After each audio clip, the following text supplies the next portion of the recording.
Salut à tous, salut à toutes, c'est Etienne pour Carpe Division. Bienvenue à tous, bienvenue à toutes dans cette toute nouvelle vidéo. Nous sommes là aujourd'hui pour parler de l'hiver, les techniques d'hiver, comment adapter sa pêche, etc. etc. J'avais fait 5 vidéos sur la pêche de la carpe en hiver. D'ailleurs, il y a une playlist qui s'appelle La carpe en hiver. Tu peux aller la checker, mais je l'ai fait il y a 3 ans. On va ici globaliser le truc, la pêche de la carpe en hiver. Quelques petits trucs et astuces comme ça. Installe-toi, c'est parti!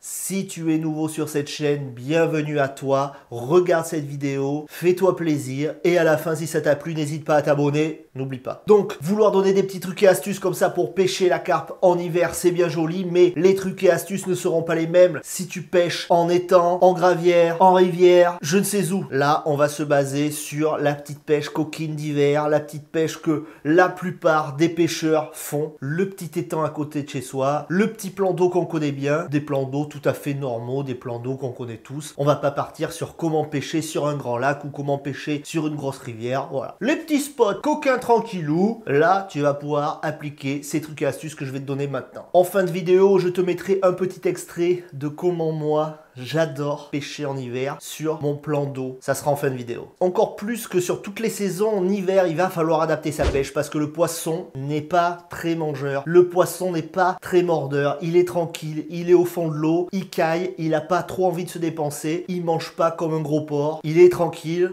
Va pas falloir le brusquer. Va quand même falloir le réveiller, le petit poisson, hein, pour qu'il vienne faire les petits...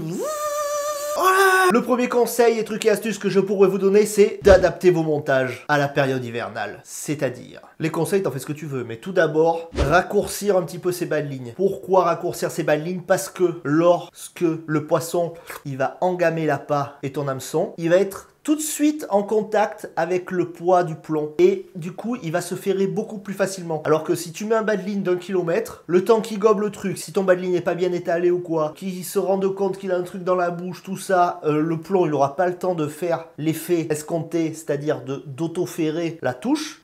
Si ton montage il vient à pas trop piquer, la carpe elle va tout recracher, t'auras même pas senti la touche, t'auras même pas eu un bip, t'auras raté tout simplement le poisson que t'attendais tant en hiver. Alors que si tu raccourcis le bas de ligne, la carpe elle arrive, elle voit ton petit montage là, elle se balade, elle le prend et là pouf, direct contact, blah, et c'est ferré, et là, l'hiver ça fait pas, c'est pip pip pip pip pip pip. En raccourcissant le bas de ligne, tu maximises tes chances de départ. Tu minimises les décroches. Adapter son montage, c'est aussi par exemple utiliser du fluorocarbone. Le fluorocarbone est beaucoup plus discret que la tresse, c'est légèrement transparent, ça se voit pas au fond de l'eau. On veut de la discrétion en hiver, pour ça c'est parfait. On adapte un petit peu ses montages par exemple en diminuant la taille des hameçons et en diminuant la taille des éches parce que comme je vous l'ai dit, la carpe elle est pas là en mode j'ai besoin de manger 40 kilos de bouillette, on est l'hiver, c'est tranquille. Alors une petite bouillette comme ça là, hop, t'as vu?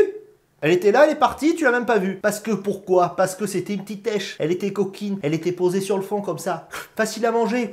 On réduit les bas de ligne, on réduit la taille d'hameçon, on réduit les éches pour plus de discrétion, un petit fluorocarbone et là c'est une beauté. Voilà la première astuce pour l'hiver, adapter ses montages. Une deuxième astuce pour l'hiver, si on adapte ses montages, on va également adapter, j'entends pas, son amorçage bien sûr, bravo. Ah, je croyais pas que ce serait toi qui répondrais, bien joué. L'amorçage, pas besoin de mettre des grandes poignées de billes l'hiver, quoique si tu tombes sur un coin où la carpe a faim, mais bon là on fait des généralités. Les deux choses qu'on utilise le plus en hiver, on va pas vous mentir, le maïs doux, une beauté, le baby corn, une beauté, mix baby corn, maïs doux, l'hiver c'est un carton. Pourquoi? Parce que ça se digère vite. Pourquoi? Parce que ça ne gaffe pas le poisson. Le petit maïs doux, c'est un petit bonbon pour les poissons, surtout pour la carpe. En plus du maïs doux, le baby corn, quand il est au fond de l'eau, quand il est sur le fond là, il se dissout légèrement, la carpe elle arrive. Elle arrive sur l'amorçage de baby corn et elle n'arrive pas à avaler, c'est que de la poussière. Elle est là, ça l'énerve trop, elle n'arrive pas à manger. Elle arrive pas parce que c'est de la poussière, le baby corn a déjà fondu, ça l'énerve, et là elle va voir ton èche et là...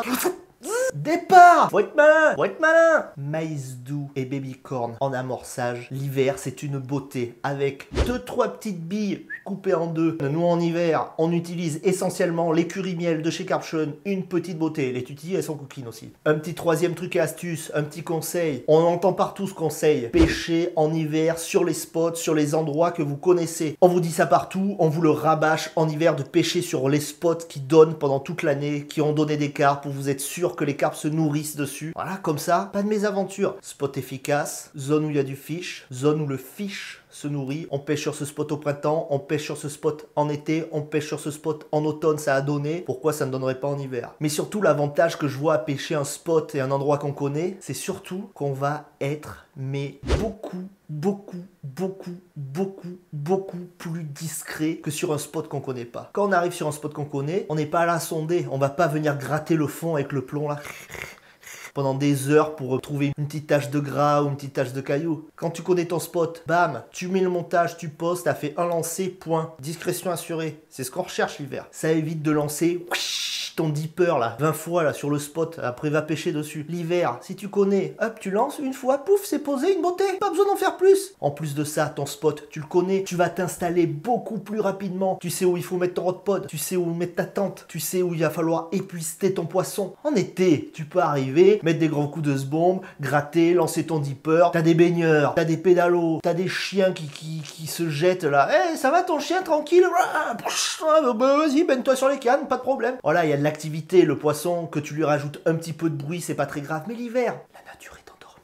Il ne faut pas faire de bruit. Pêcher sur un spot qu'on connaît, c'est une beauté. T'arrives, tu sais où tu places ton rod pod, tu sais où tu places ton montage. T'amorces pas trop, t'as juste mis un petit stick. Petite poignée de maïs doux et de baby corn pour ta petite canne de bordure. Une beauté. Tu déplies ton siège, pouf, t'as été discret. C'est ce qu'on recherche en hiver. Petit conseil aussi à ne pas faire, relancer tout le temps tes lignes. En hiver, des fois je fais des sessions avec Marco de 48 heures. Le montage, je pose au bateau amorceur, pouf. Je sais qu'il pêche propre où j'ai envie de pêcher. Des fois, je ne relance pas de 48 heures. Et au bout de 48 heures, ça m'est déjà arrivé, souvent même en hiver, de faire une touche. Est-ce que si j'avais relancé 2-3 fois, j'aurais fait la touche? J'espère que ces petits conseils et trucs et astuces pour pêcher la carpe en hiver te serviront et te feront prendre beaucoup de poissons. Et maintenant, je te laisse avec un petit bonus d'une pêche que j'ai réalisée il y a très peu de temps. Petite pêche hivernale au bateau amorceur. Je te livre tous mes petits secrets coquins. C'est pas des secrets, c'est tout ce que j'ai expliqué dans cette vidéo. Abonne-toi, lâche ton pouce, partage cette vidéo à tes potes et garde dans un coin de ta tête que c'est en pêchant qu'on fait du fish.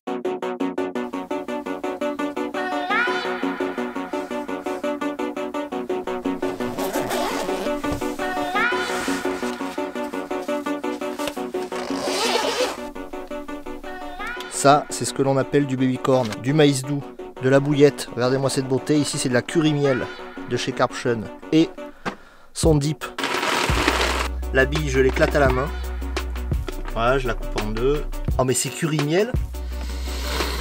Elles sentent trop bon. Pas trop.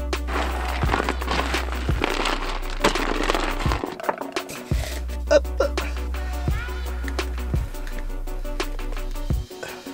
On réalise un nœud, hop, de cette manière, hop, hop.